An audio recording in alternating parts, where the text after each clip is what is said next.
profissional dela até aqui. Larissa contou à repórter Renata Capucci que está pronta para recomeçar.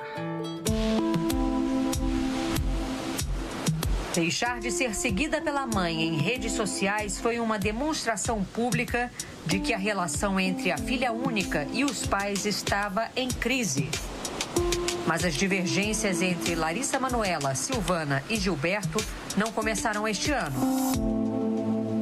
A partir do momento em que eu fiz 18 anos e que eu entendi que era o mínimo saber um pouco do meu negócio, do que eu estava provendo durante todos esses anos, né? 22 anos de idade, 18 de carreira e um currículo que impressiona. 5 novelas, 5 musicais, 11 filmes. Larissa também canta, gravou 3 álbuns.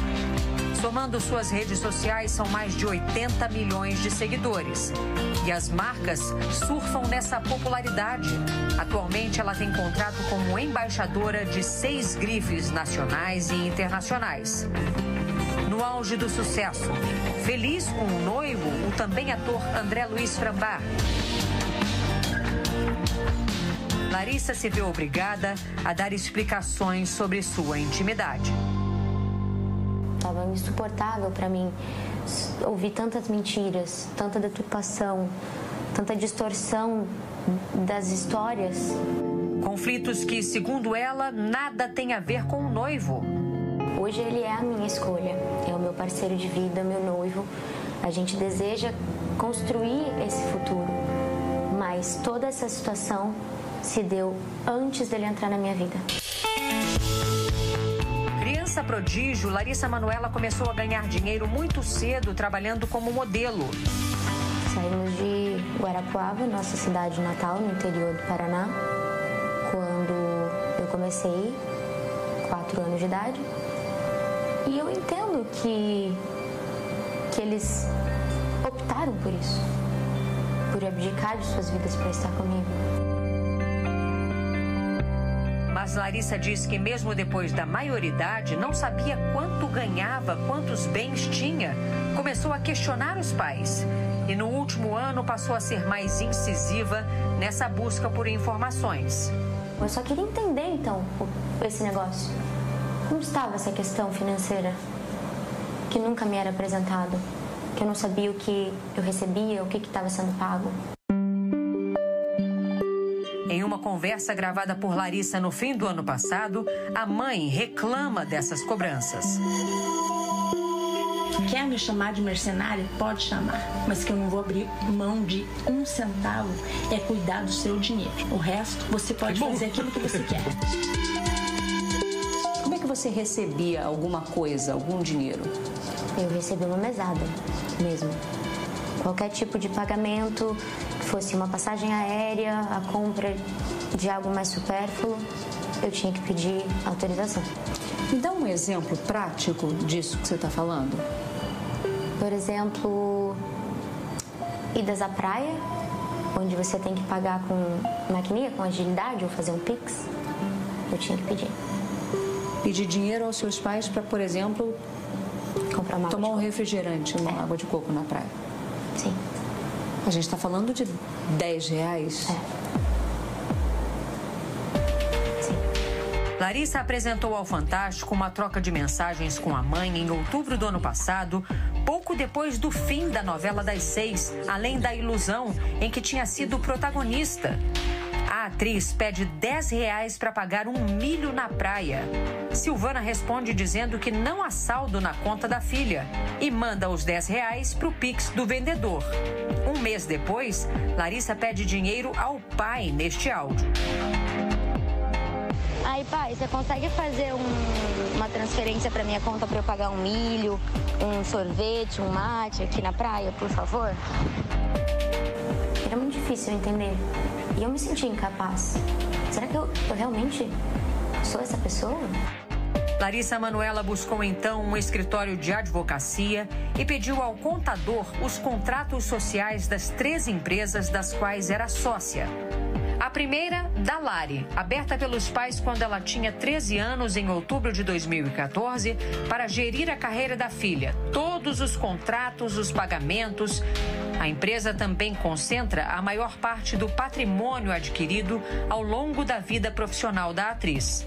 Nesta outra gravação, feita por Larissa no fim do ano passado, o pai e a mãe afirmam que os três tinham cotas iguais, de 33% nesta empresa. É tudo holding, minha filha. E a holding, ela é igual a da Lari, 33, 33, 33? Sim. É. Entendi. E quando eu descobri que essa porcentagem, ela não estava no papel, assim como me era alegado em conversas. Qual era? 2%. Que você tinha. E eles 98%. Exato. A segunda empresa só foi aberta em junho de 2020, quando ela tinha 19 anos. Desta vez, a empresa pertencia só a Larissa, mas uma cláusula dizia que os pais tinham plenos poderes para tomar decisões sem prévia autorização da filha. Eu era a única sócia, mas eles eram 100% administradores dessa empresa. Então, por isso que eu era só comunicada. Eles podiam decidir, assinar e se comprometer por mim. E a terceira empresa é uma holding dividida em 3 partes iguais, criada em maio do ano passado para reunir todo o patrimônio que estava na primeira empresa, o que nunca aconteceu, segundo Larissa. Os únicos imóveis da holding seriam uma mansão e um terreno adjacente na Barra da Tijuca, Rio de Janeiro. Os 2 bens teriam sido adquiridos em junho do ano passado com o dinheiro da venda de um dos imóveis que os pais tinham no exterior. Eu cheguei a ser comunicada das transações que eles fizeram, porque o valor era alto. Então, quando tudo isso veio à mídia e à tona, foi por conta de uma primeira casa lá nos Estados Unidos que foi vendida para poder pagar essa do Rio de Janeiro. A relação foi se fragilizando, como mostra mais uma gravação feita por Larissa no início do ano. Porque eu vou ser bem sincera pra você, Larissa. Eu nunca quis nada teu. Nada. Eu vou te falar uma coisa, Larissa. Pra você, eu só vou ser título de mãe. Quando falar mãe, pra você, você só vai ter o título de mãe. É isso. Licença. Em março, Larissa e os pais se reuniram na presença de advogados para tentar uma redistribuição na sociedade das empresas. Eu propus a gente conseguir fazer essa divisão entre 60% para mim e 40% para eles. E quando a resposta voltou, através do advogado, 60-40 para eles e 40% para mim foi o que eu recebi. Para mim não fazia sentido, eu pensei, então vamos tentar chegar num acordo de 50-50. Os pais concordaram com a divisão meio a meio da empresa, mas segundo Larissa, desde que ganhassem 6% da renda da filha pelos próximos 10 anos. Como se fosse uma pensão, exatamente. E disse para eles que não haveria como ter essa porcentagem vitalícia, ou por 10 anos, o que fosse. Sem acordo, sem respostas. E eu cheguei a falar isso pro meu pai. Falei, eu prefiro perder o empresário do que perder meu pai. Eu a todo instante tentei fazer com que essa conversa, esse assunto, ele fosse desdobrado de uma maneira simples. O rompimento foi inevitável.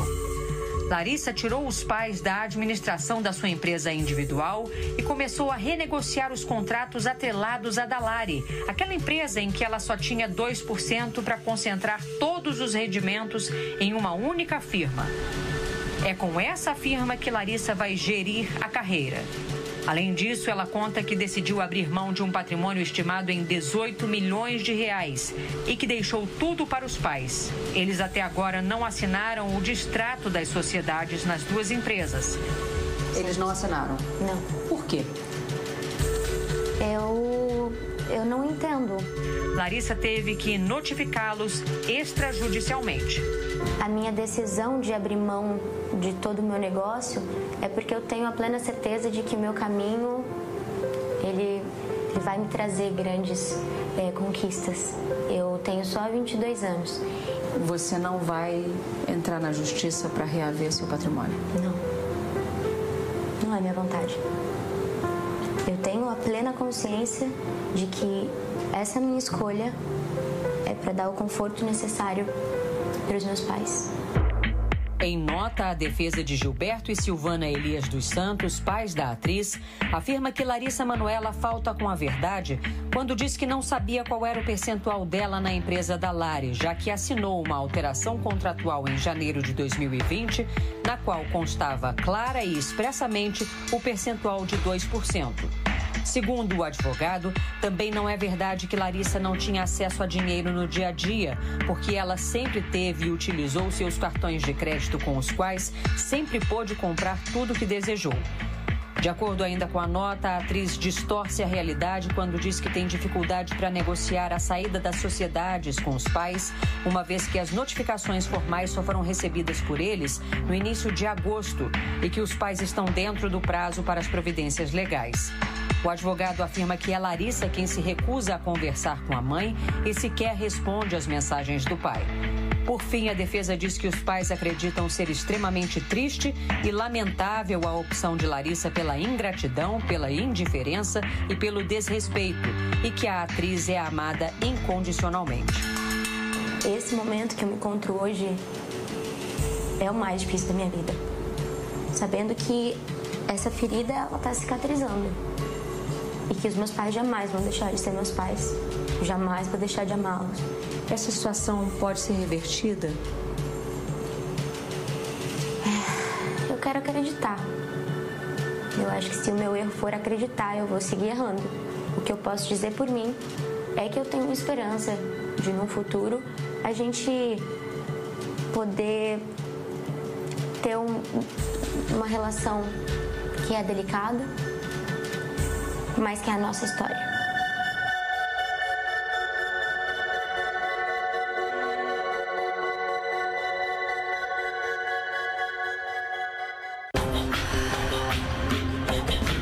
A seguir os gols do